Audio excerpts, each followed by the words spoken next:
The hour of 10:15 having arrived, we'll call the House Tax Committee to order when we have a quorum. We're very fortunate today to have with us Dr. Paul Wilson and Mr. Eric Willett from the Department of Revenue. We will start out with Mr. Wilson. Mr. Wilson, I will interrupt you when we have a quorum so we can officially call the meeting to order. Now, we'll let Mr. Wilson get to the table here.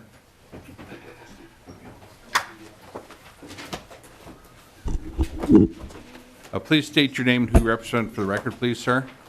Mr. Chair, Paul Wilson, Director of Tax Research at the Minnesota Department of Revenue. Welcome to the Tax Committee, sir. Okay, this is the annual tax expenditure report. So how would you prefer? Would you prefer that do you have it break it up in sections and then have members ask questions, or do you want to go through the whole report, or what's best for you? Mr. Chair, I don't have a strong preference. There are a couple of places we could break if you wanted to take questions at that point. Okay, why don't we do that? So it's still fresh in our mind here. Okay. Please state your name and who you represent for the record. Or did you already do that? I did that. Oh, man. I can do it again. Man, do it. No, you don't have to do it again. That's fine. Okay, so if you could please proceed, sir.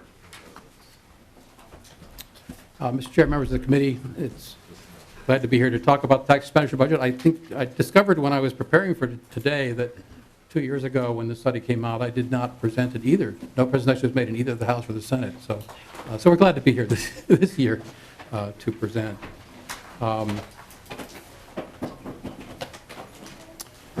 Tax expenditure budget is a legislatively mandated report. This is the 15th Minnesota tax expenditure budget. I actually have a copy of the very first one here. Looks like this. The pages are a little yellow, but it goes back to 1985. It looks very similar actually to what we do still today. So there are about 30 years worth of data through all these years in the tax expenditure budgets. It's due on February 1st of every even-numbered year. We do this in alternate years. The tax incidence study is done in the budget years, and the tax expenditure budget is done in the non-budget years. And it's a major project. It includes estimates for 311 separate items this time.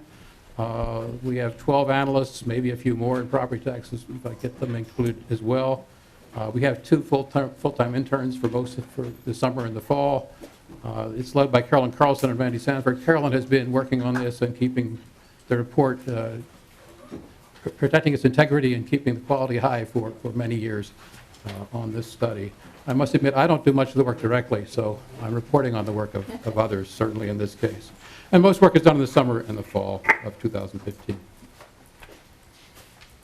I want to start by just talking about tax expenditures as a concept. Where's that term come from? Why do we use that term? If I mention tax expenditure to somebody who is not in the tax area, they look at you with this glazed look because the term is such a strange term of art. Then I want to look at an example from the study, sort of to sort of show what's in the study on an individual item. And then I want to talk about the use of the tax expenditure budget by different people in different ways. There's a budgeting perspective, a tax reform perspective, and a revenue options perspective that I'll run through sort of 3 different ways people can look at or use this information. Tax expenditure as a concept. Excuse me, Dr. Wilson, we do have a quorum. I will officially call the meeting of the House Tax Committee to order. Representative Simonson moves the minutes of April 6. Any additions or corrections? All in favor say aye. Aye. Opposed? Motion prevails. Thank you, Representative Simonson. Dr. Wilson. Mr. Chair and members of the committee, the tax expenditure as a concept, if you consider the income tax, if the only goal were to raise revenue, then it would be best to have a broad income tax base and low rates. So the mantra is broad-based, low rates for taxes as being sort of an ideal structure. But of course, that is not our only goal in our tax system. That's not the only goal. So if we want to encourage homeownership, then we put in a mortgage interest deduction.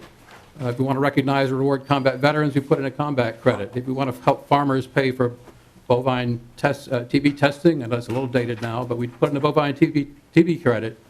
Help pay for child care, we put a child care credit. If you want to increase business startups, we have an angel investment credit. So there are a lot of provisions in the tax law that are put in for specific purposes.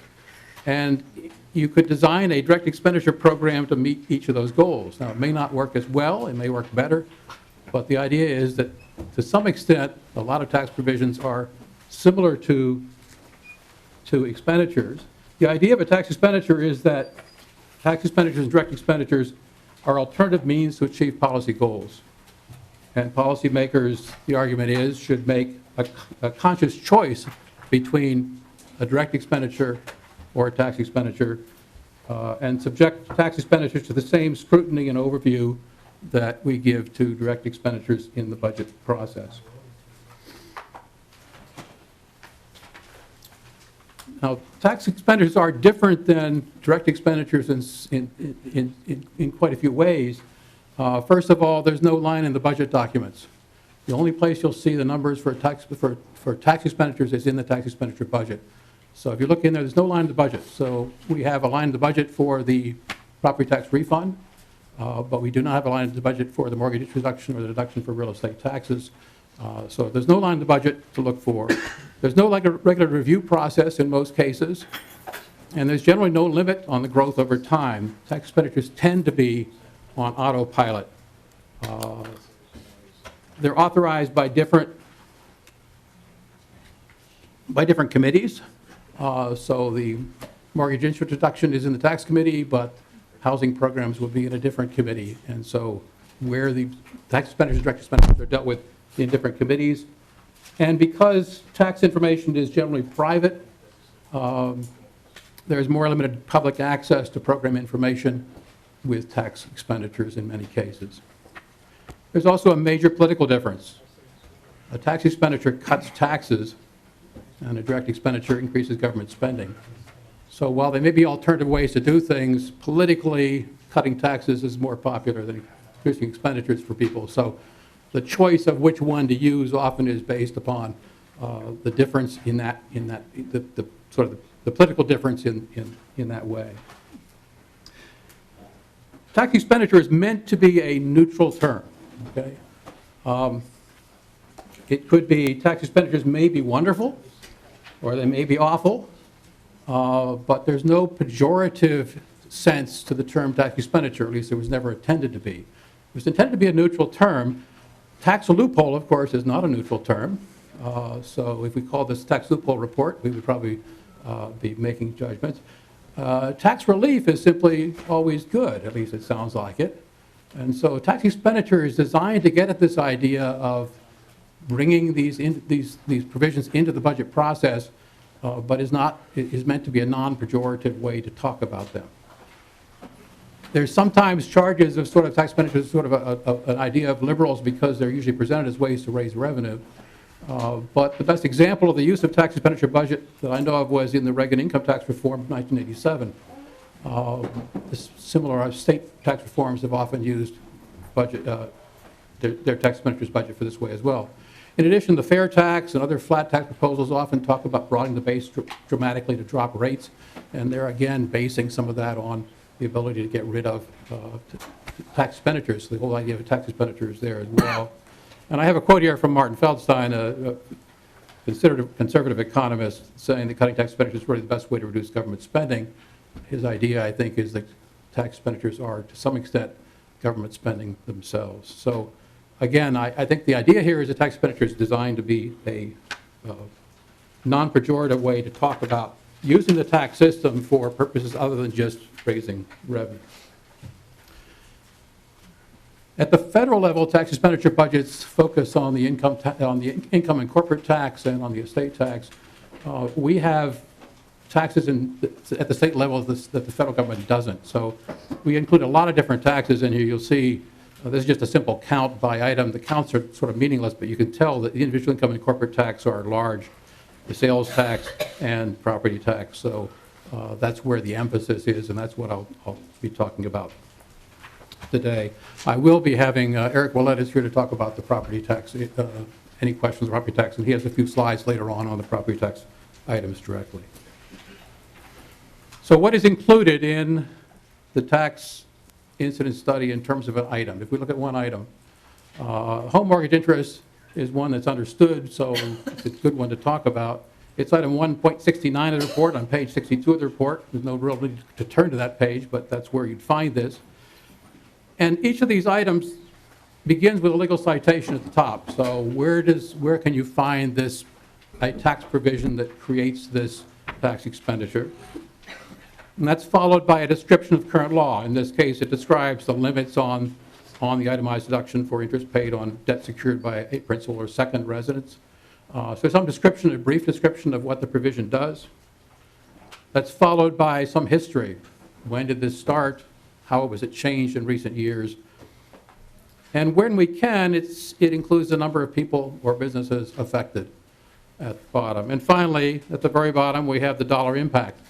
So that the mortgage interest deduction, the impact on the income tax revenues, if you repealed this, the impact of this is about $240 million in fiscal year 2017. I should just add, though, that while we show in the book, we show the dollar increases, you could also look at this as as how much could you reduce the income tax rate if you, in fact, repealed the mortgage interest deduction.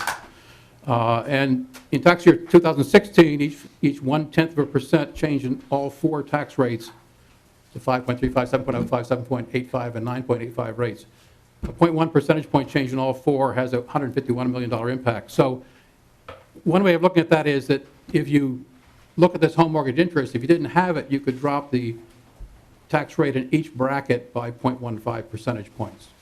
So the cost, in some sense, this is a tax expenditure. The impact of it is either $240 million of foregone revenue, or it is an increase in the tax rates by 0.15%. And neither way is particularly more correct or less correct to look at it. People have asked, well, why don't you show the percent change in tax then in the report? I think that's a good suggestion. It is difficult to do for income tax because someone will say, well, I don't want to drop every rate by 0.1%. I want to drop them proportionally, or I want to drop the second rate more than the first. And so it still would be possible to do that and actually show it in this way instead of just the dollars. And I think that's partly why it might help get rid of some of the feeling that this that there's some bias in the way the report is designed. Mr. Chair, if you want to, if there are questions, this is the place. I'll then talk about different uses of the report. Okay, thank you, Doctor. Questions from members? So far, Chair Erickson. Thank you, Mr. Chair. Dr. Wilson, do our neighboring states use the same concept of tax expenditure? Doctor? Mr. Chair, Representative Erickson, I should have looked at all the states that have tax expenditure budgets, but I believe that most of the surrounding states have them. It's a very common thing to do at the state level to have reports. Some of them are called different names, so there are a few states that will call them tax, whether it's tax relief or something different, but the concept is generally there for most of the states. It started at the federal level. I think there's like 30 states, 35 states maybe that now have studies like this. Thank you. Chair Erickson. Thank you. No, that was Vice Chair Barrett. Thank you, Mr. Chair. So a comment about the term tax expenditure. It's I guess it was created to be a neutral term. When I got into office here, I was confused by that term because in my background, accounting degree, finance, to some extent, analysis, research, it seems odd. And so because to me, it separates the original source of the revenue from the decision to reduce the amount that source would be providing going forward. So my question for you, if the state zero-based budget or use zero-based budgeting, would that eliminate appropriately, in my opinion, the term tax expenditure? Because it would just start over and you would say, how much do we need this year? And it really wouldn't be an expenditure, it would be a more right-sizing or decision-making process of how much revenue is needed to fund the important expenses of the state. Dr. Wilson.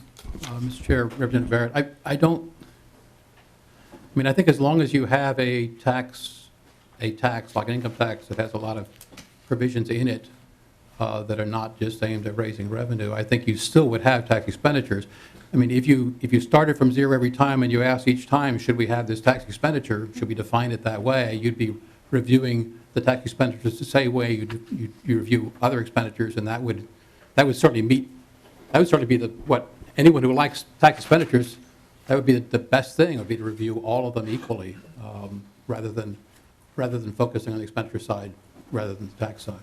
Vice Chair Barrett? Sure. Just a follow-up to that, I guess, I'm looking at it, of course, from a private sector perspective, working for a company that does many things, including publishes books and curricula and videos and other things to sell.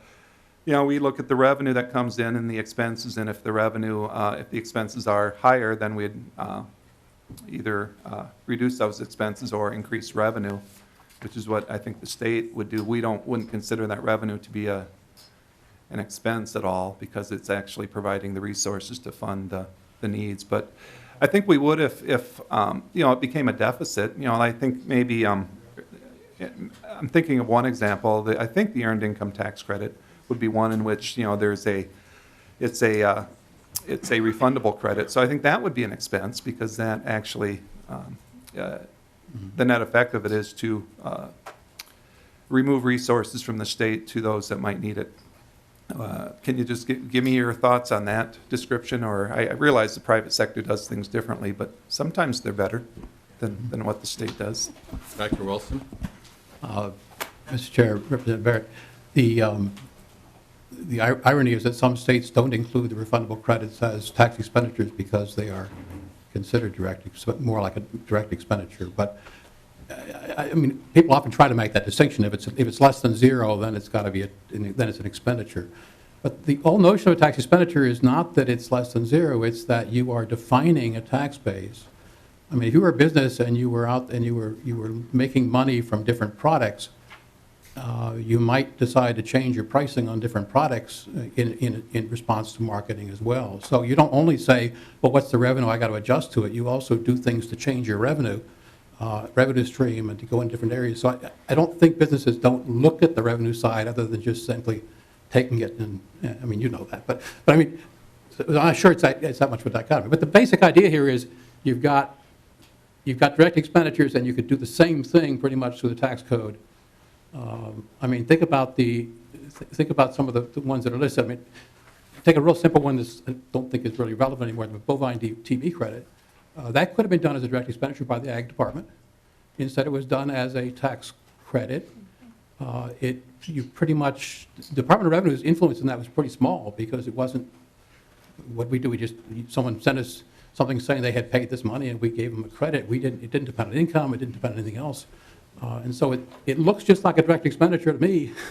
And that's the idea, is which way would be better to do that? If you look at that, are there advantages? Why was the tax system chosen to do that? Why was the Department of Revenue put in charge of that rather than the Ag Department? Those are the kind of questions I think that the tax expenditure idea. The only other thing is that we have tax expenditures and direct expenditures. We have a child care credit in the state of Minnesota aimed at low-income families, and we have a direct expenditure on basic sliding fee for child care. And the programs are not very well integrated. And so thinking about it as a tax expenditure says one thing you want to do is integrate these programs together so that they work better. And if you don't think of the tax expenditure as an expenditure, if you don't look at it that way, you never ask the question, well, how are these things really integrated? How can we do, what's the best strategy for child care and assisting with child care expenses? So I know I haven't satisfied you with my answer, but it's just, I think there's some feel about the tax expenditure budget that I think is done because of how people have used it in the past, more so than the concept itself.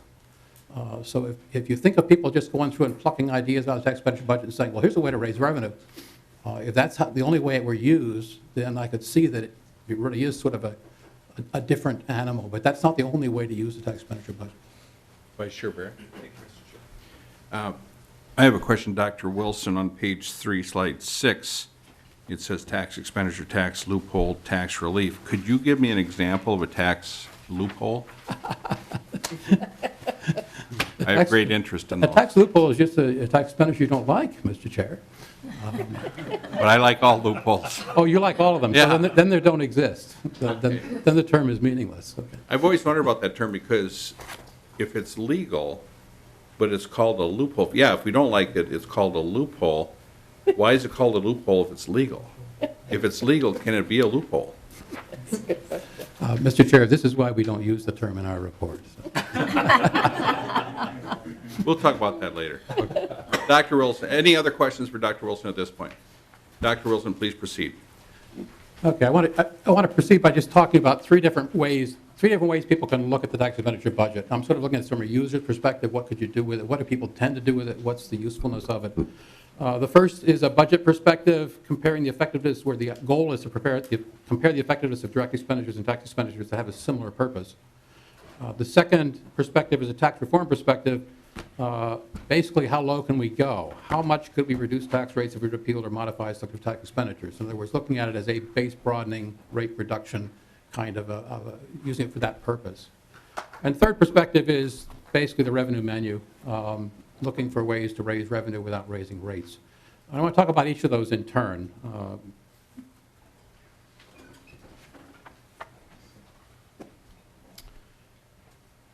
From a budget perspective, the idea is you want to facilitate review of tax expenditures, and the basic point to be made here is if you're interested in the budget perspective, the tax expenditure budget is just the starting point. It doesn't help you much, but it is a starting point. So I call your attention to a study done a few years ago, mandated by the legislature, called the Tax Expenditure Review Report, published in 2011. The subtitle was Bringing Tax Expenditures into the Budget Process. And they looked at how to take the tax expenditure budget we now have and try to use these ideas to bring this into the budget process. The report was written by 5 local economists as consultants, including our current state economist, Laura Kolumbikitis, and from across the political spectrum. So some of you know John Spry. He was on this. Professor Spry from St. Thomas. He was on the group as well. So across the political spectrum to look at how we could deal with the idea of tax expenditures and use them for budgeting purposes. They proposed that, like some other states, that we have an ongoing review of all tax expenditures over an 8-year cycle, administered by a special tax expenditure review commission, and that each expenditure should be evaluated by asking, what's the goal? Could the tax expenditure be redesigned to achieve the goal in a more cost-effective and transparent way? Could a direct expenditure program achieve the goal in a more cost-effective and should a direct expenditure do it in a more cost-effective and transparent way? Should the existing direct expenditure program with similar goals be better integrated with the tax expenditure? That was the child care credit example. And should the tax expenditure be expanded, modified, or repealed? Now, this is not our report. This is not the time to talk about the report, but this is sort of what some people would like to do with the tax expenditure budget. It's go much further. It's a starting point. To get it into the budget process, you really want to set up some kind of review process, get it into the budget documents directly rather than sitting over on the side in the off-budget year, which is an oddity all of itself. Our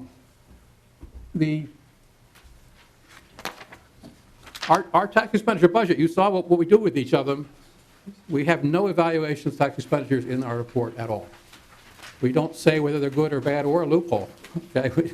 We don't, there's just nothing in there to evaluate them. What a report does is to describe them and then to estimate what the budgetary impact is. And that's all. There is a report, though, that some of you, I'm sure, are familiar with, put out by House Research Department here, November 2013, a review of selected tax expenditures.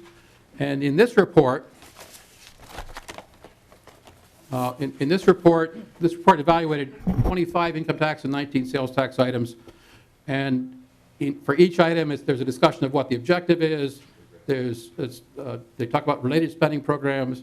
They give evidence of the distribution of benefits, basic information from us on how the benefits are distributed by income, where that's possible. And they talk about the effectiveness in meeting the objective that is stated by reviewing at least the literature, empirical literature. So again, this is an example of an evaluation. Those who want to bring tax expenditures into the budget process really are looking at going well beyond the tax expenditure budget. The first step doesn't get us very far. So from that perspective, we are already doing just a baby step here. We haven't gone beyond that.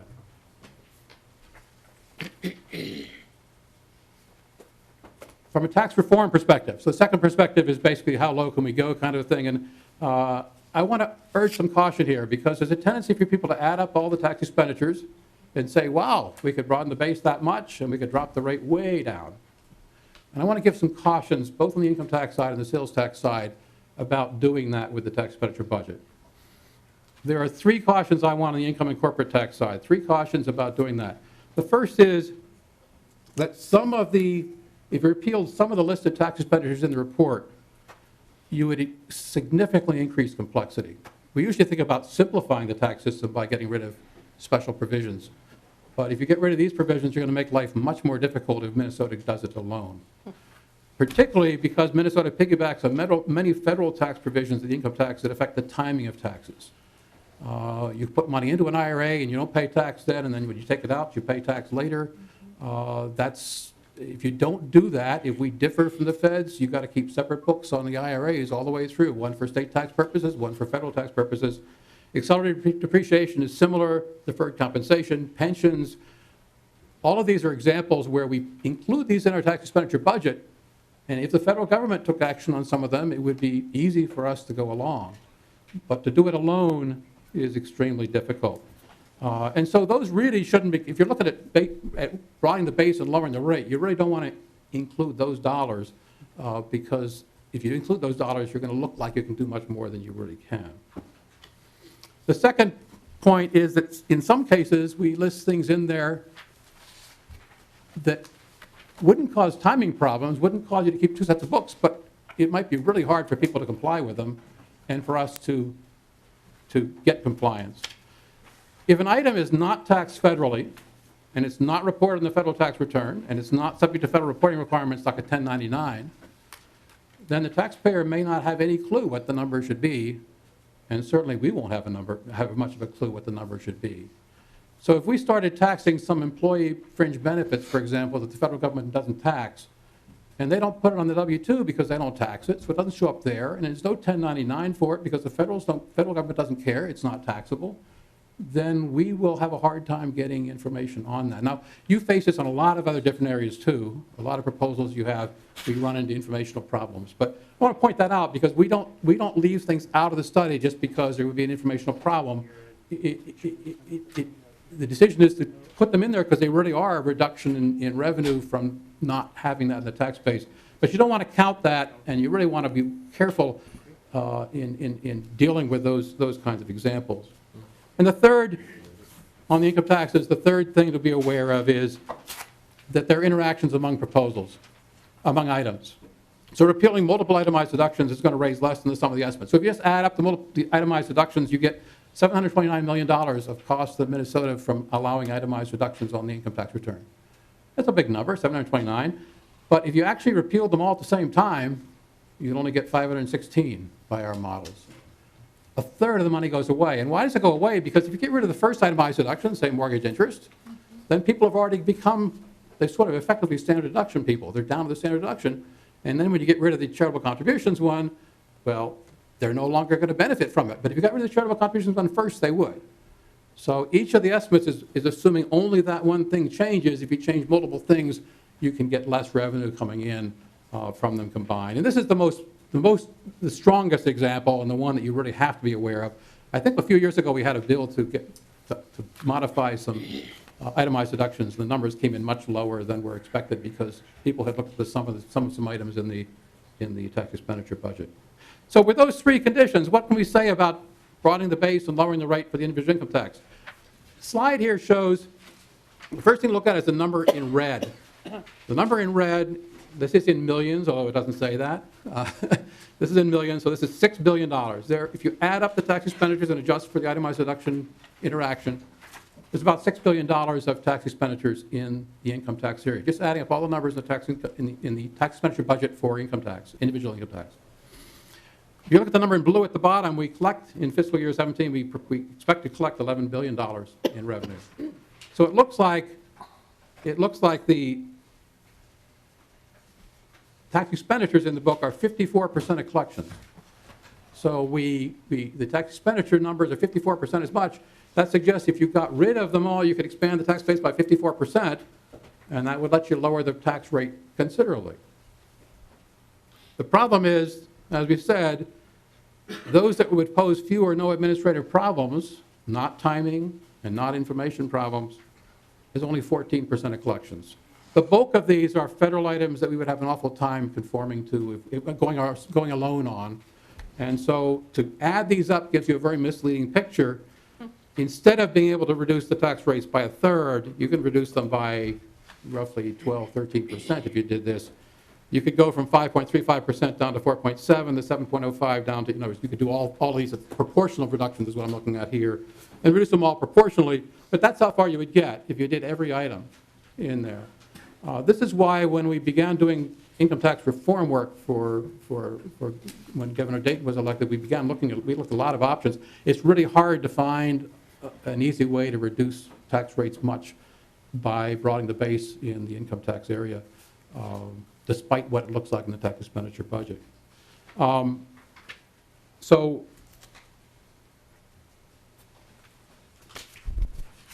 the bottom line basically is, even if you did a lot, it's not nearly as much as it looks like. The report can be misleading, I guess is the main point.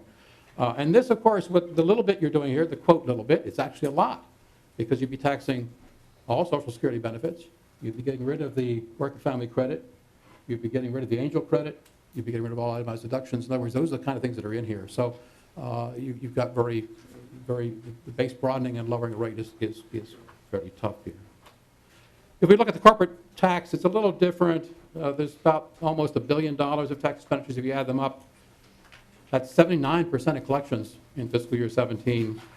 Collections, by the way, bounce around a lot from year to year, so it's a little problem doing it this way, but let me proceed anyway. 56% of the amount that the state could change without running into big problems with timing issues or with informational problems from the feds, 56% of collections. That could get the rate down from 9.8% to 6.3% if you actually did all that. So much more possibility there, but I would say that much of the money comes from getting rid of single sales apportionment, which I gather from neither party is particularly enthusiastic about. So broadening the base in this case the tax expenditure numbers include some things that would be difficult. The R&D credit is also a fairly large part of the base broadening in this case. Sales tax. Dr. Wilson, I think we'll take a little break there. Is that a good spot? Yep, sure. Before we hit sales tax. Okay, Representative Torkelson. Well, thank you, Mr. Chair, and thank you, Mr. Wilson, for your presentation. A few slides back, you kind of hit a nerve when you were talking about depreciation schedules. Those of us that have to keep them have to keep two. My question is, does anyone, you or anyone else, analyze the effect on the taxpayer as far as the additional costs that we as taxpayers have to incur in order to keep these extra sets of records? Dr. Wilson. Mr. Chair, Representative Torkelson. Certainly that is considered in, you are the tax committee, so you certainly consider that when you make decisions. I mean, the two places where we don't go along with federal tax now, I believe, are bonus depreciation and Section 179 expensing. The bonus depreciation is actually, and in neither case, I mean, if you think about bonus depreciation, that is done in a way to keep you from having to keep two sets of books.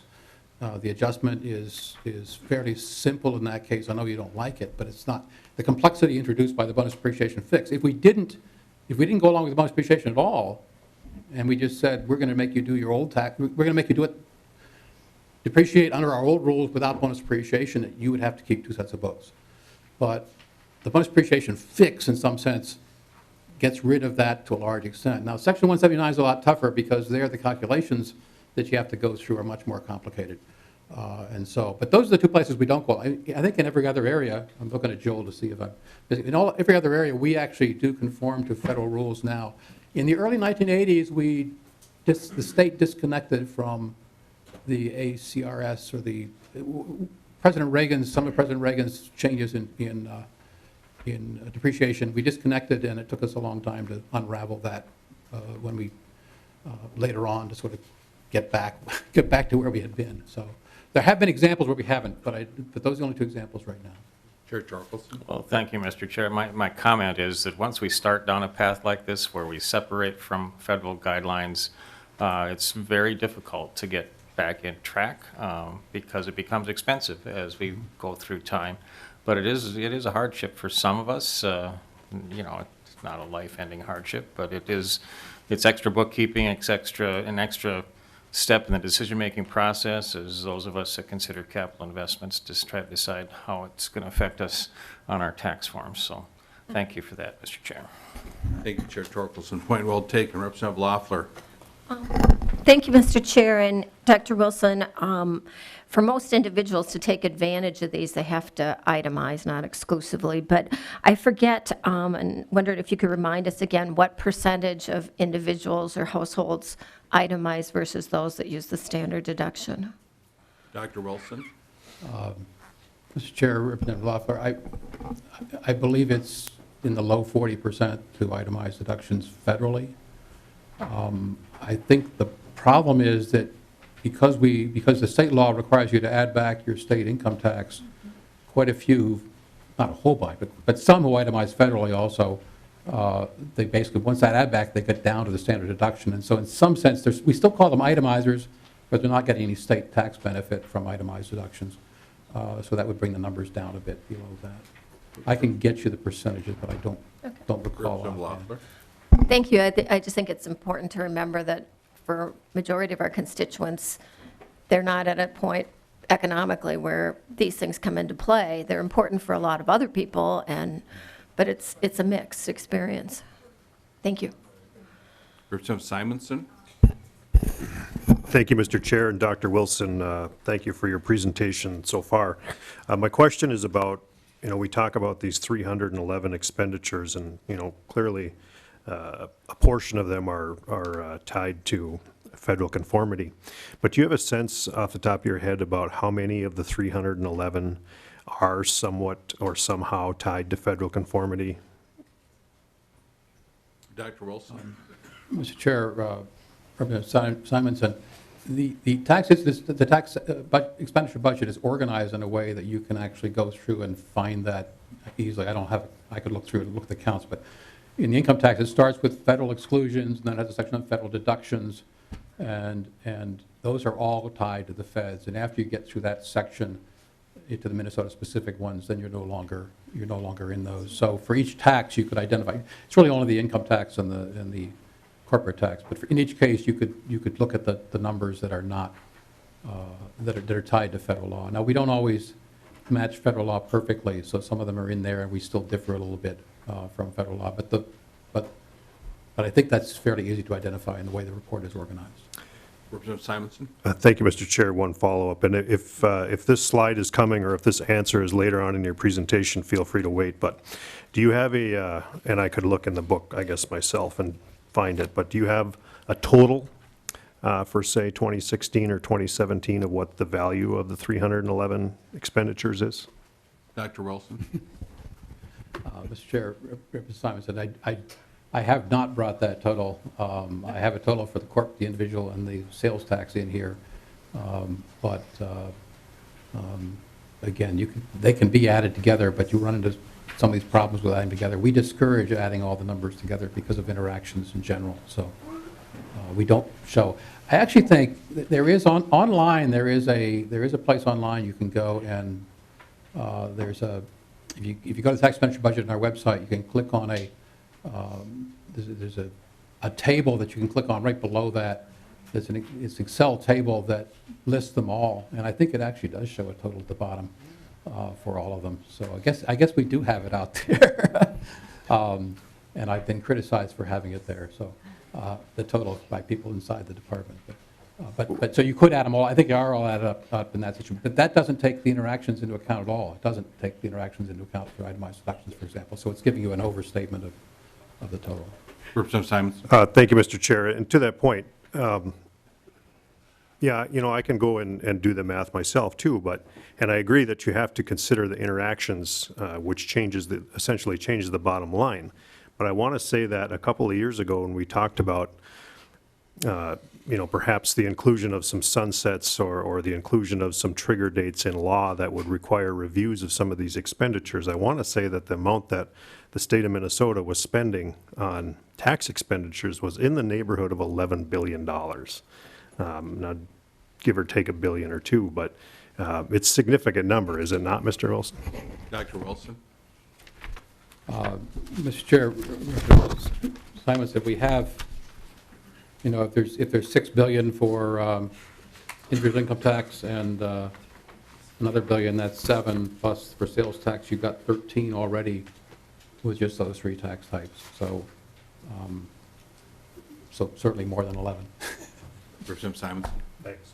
It's a lot. It's a lot. Questions up to this point? Otherwise, we'll, Chair Erickson. Thank you, Mr. Chair. Dr. Wilson, there's been no evaluation of tax expenditures, and this is probably a project that would be too large or extensive for the Office of Legislative Auditor, but who would be capable of doing an evaluation of the tax expenditures? I mean, what would that take? Dr. Wilson? Mr. Chair, Representative Erickson, that was something that the Tax Expenditure Review Commission spent a lot of time talking about, and the members that were working on that, and in the report they talk about it. I mean, trying to do all of them at once is impossible. Doing them over 8 years, I think, would be a challenge. They had the evaluation being done by an independent commission. There's a little danger doing them within the Department of Revenue. My example always is that when we had Governor Pawlenty, if somebody wanted us to evaluate Job Z, it might have been a difficult thing to do within the department. So I think politically it's advantageous to have some independence, but obviously the Department of Revenue would have to be doing a lot of the staffing and work. So there was a request. I think the Tax Expenditure Review Commission asked for a considerable amount of money as an appropriation for the process. And the idea was to do them so every 8 years, everything would be evaluated. There are some states that do this. They generally do it with independent commission of some sort. They're not necessarily done well. Iowa has a very different approach. They do more like what we did here with the angel investment credit, where they do intense evaluation of a few, and that was a mandated evaluation that was put in law. So that's a very different way to approach them, where you just pick some instead of doing all of them. And I do think that for the work that House Research did on this was very good, and so they picked the ones that were not so much business items, because they were doing individual income tax, sales tax, and they chose mostly consumer sales tax items. So those items are in some ways easier to evaluate, easier to look at than some of the business ones which are much more difficult to evaluate.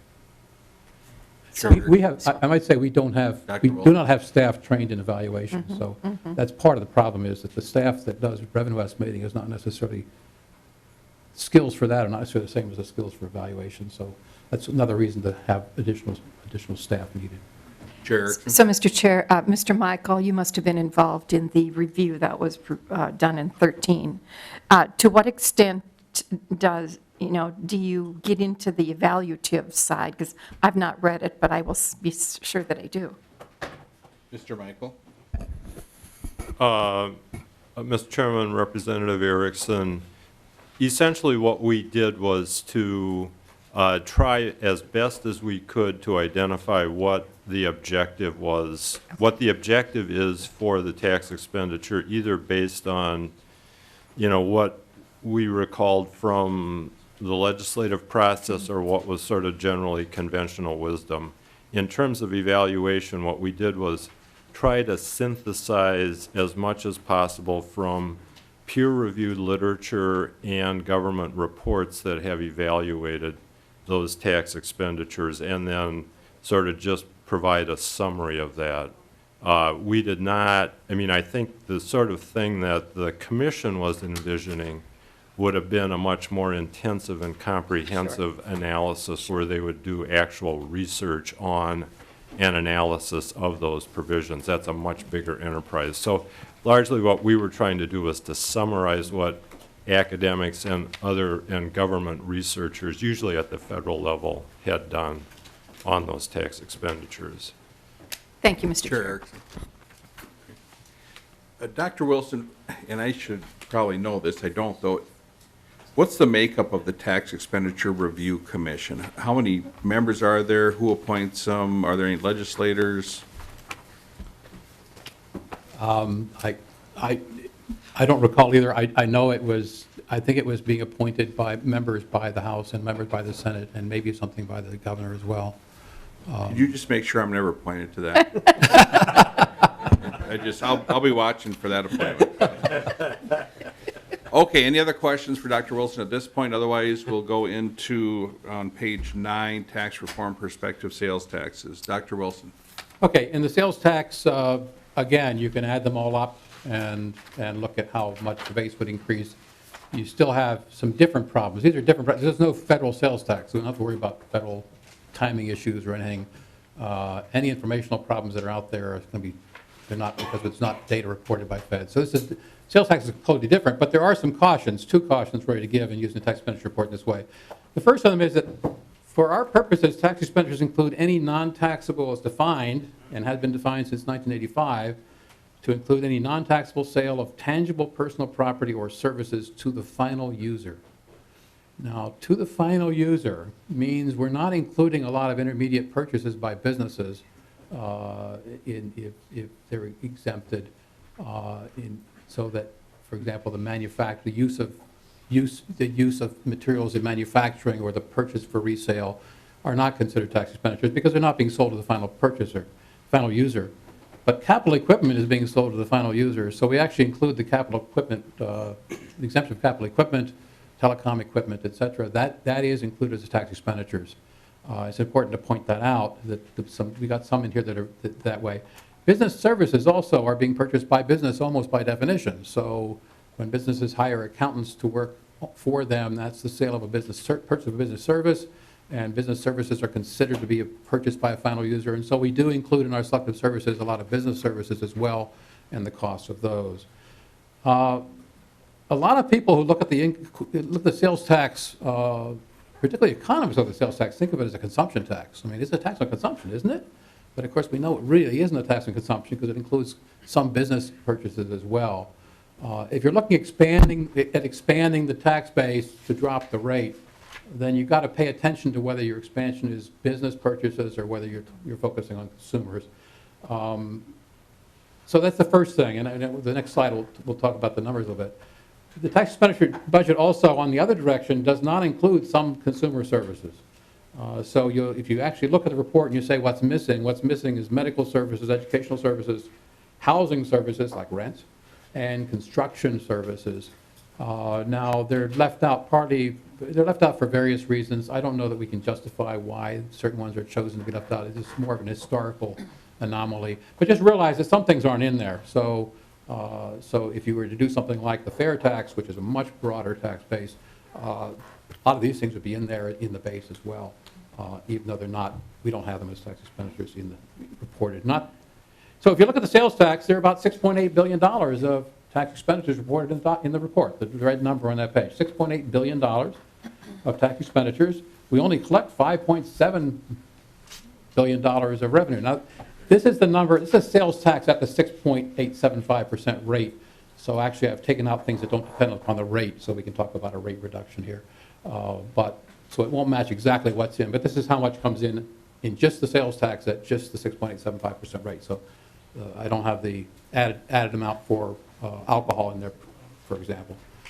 But if you look at that, that's 119% of collections. So we have tax expenditures larger than actual tax collections. If we broadened the base, we could cut the rate by more than half if you did it that way, if you just brought everything in. So it looks like you could cut the rate in half, but if you look at just the consumer portions, it's 57% of collections, and so you're really talking about going from 6.875, if you broaden it to all the consumer items that are in there, now not including the services that aren't listed, you could drop the rate to about 4.4%.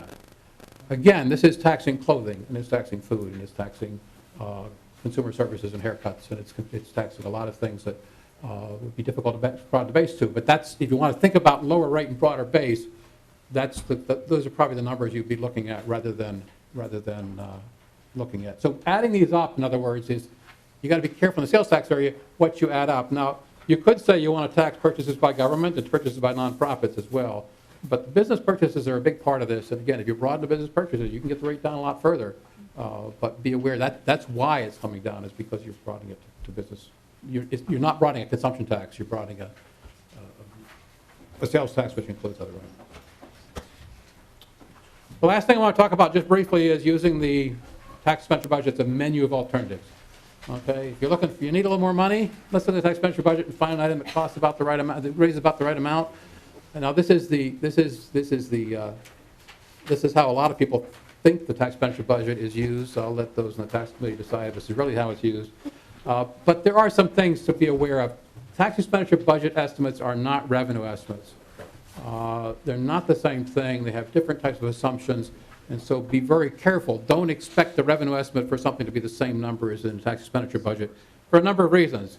First of all, the tax expenditure estimates don't include interactions among provisions. They ignore any impact on other taxes. So if you change the motor vehicle registration tax rate, that's deductible as an income tax itemized deduction, and so you have some interaction there. They don't adjust for effective dates, which is really critical. A lot of the items that are timing items, there's almost no relationship between the revenue estimate and what's in here, because this assumes you've always had this, numbers we have assume you've always had this thing taxed. And if you start taxing it, you're going to get a very different effect in the early years than if it's always been taxable. So sort of an ongoing estimate as opposed to a change in law estimate. You all know that if you change a sales tax item, you only get 11 months in the first year of collections if you change it July 1st. And you all know that if you change an income tax item, you may get more than one tax year total in the first fiscal year. So timing, all the effective dates issues are just ignored in these numbers. And finally, they're updated only every 2 years, which means they're out of date fairly quickly. So they become old numbers in a hurry. The final thing, if you're looking through a menu of items, if anybody wants to do that, and I'm not saying anyone does, but if you do that, remember administrative complexity. Don't assume that because something's in there, it's really possible to do it. And I actually do have a information I can provide you that actually where I've identified each item as either being a timing item or an item with informational problems, or in the sales tax, divided them between the different business versus government, et cetera, that I can make available to people if they have interest. But the most scary thing about the tax expense budget was someone goes in and finds something and say, well, let's do this, and you say, I don't think we can do that. And you say, well, why is it in there then? So, at this point, I turn it over to Eric Willett, and he'll talk a little bit about property taxes. Okay. Before we do that, any other questions for Dr. Wilson on the last part of his presentation? Okay, welcome to the committee. Please state your name and who you represent for the record, please, sir. Thank you, Mr. Chair, members of the committee. My name is Eric Willett with the Minnesota Department of Revenue. The property tax portion of the tax expenditure budget is a little bit different than the rest of the report for a couple of reasons.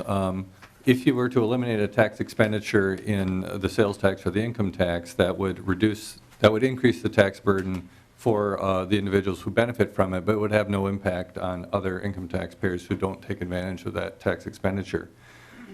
With the property tax, though, most of the provisions in the property tax that confer special benefit have the effect of shifting taxes away from benefiting properties onto other properties within the same jurisdictions. So the tax expenditures that, for the property tax within the report don't show savings or cost to the state, but they show dollars shifting among, how many dollars shift away from the benefiting properties if that tax expenditure is eliminated. So it's more focused on tax shifts.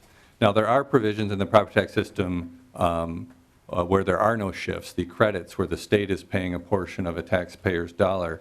But those types of provisions are do kind of follow the regular budgeting process, and they do show up on the books for the state as expenditures. So those are not included in the tax expenditure report. The two largest types of tax expenditures within the property tax system are our classification system and the exemptions. And I'll talk about each of those just a little bit briefly. Starting with the classification system. Next slide. Yeah, next slide. So this table, the classification system is discussed on pages 186 to 187. Basically, the classification system determines how levies are spread among the various types of property. And we really have three different tax bases within the property tax system.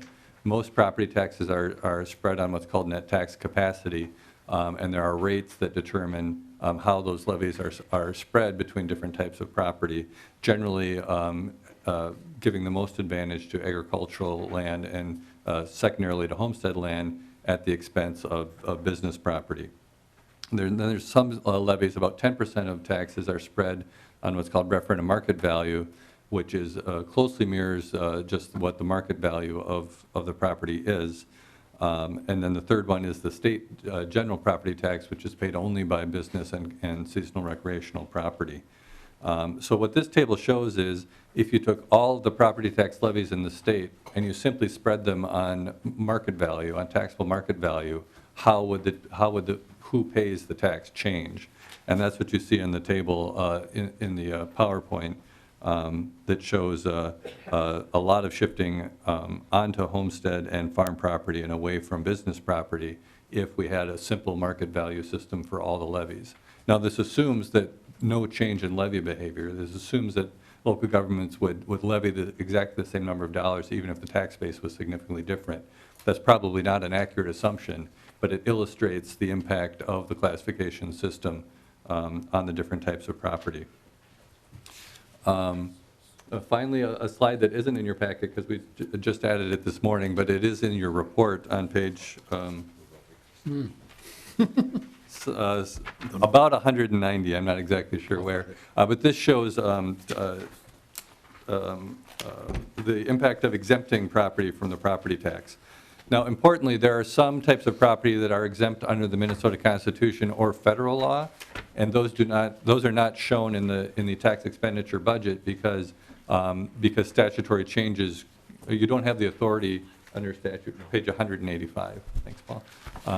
There isn't the authority to take this exemption away by changing statute. It would require either a constitutional change at the state level or a change in federal law or federal constitution.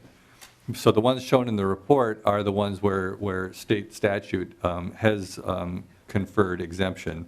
And the largest categories are public property, that is like property owned by the state and local governments and used for public purposes. And then the smaller categories are hospitals and charitable institutions. And they total about $40 billion of value. As compared to taxable market value statewide, which is about almost $600 billion of value. Now, there's also the exemptions I mentioned that are exempt by the Constitution or federal law, and those are about the same amount of value as the statutory ones, about $45 billion of value. And the largest categories there are schools, colleges, universities, and church and burial grounds. There's a third category of exempt lands that are PILT lands, and there's over almost 8 million acres of tax exempt land in the state that is covered by our payment in lieu of tax property. These are also not in the tax expenditure budget because the state does provide a benefit that is part of the state budgeting process for those lands. And that's, so if they were taxable as opposed to being paid for PILT, they would, the tax expenditure would be almost $200 million. So that's an overview of the property tax provisions. If you have any questions, I'd be happy to try and answer them. Questions for Mr. Willett?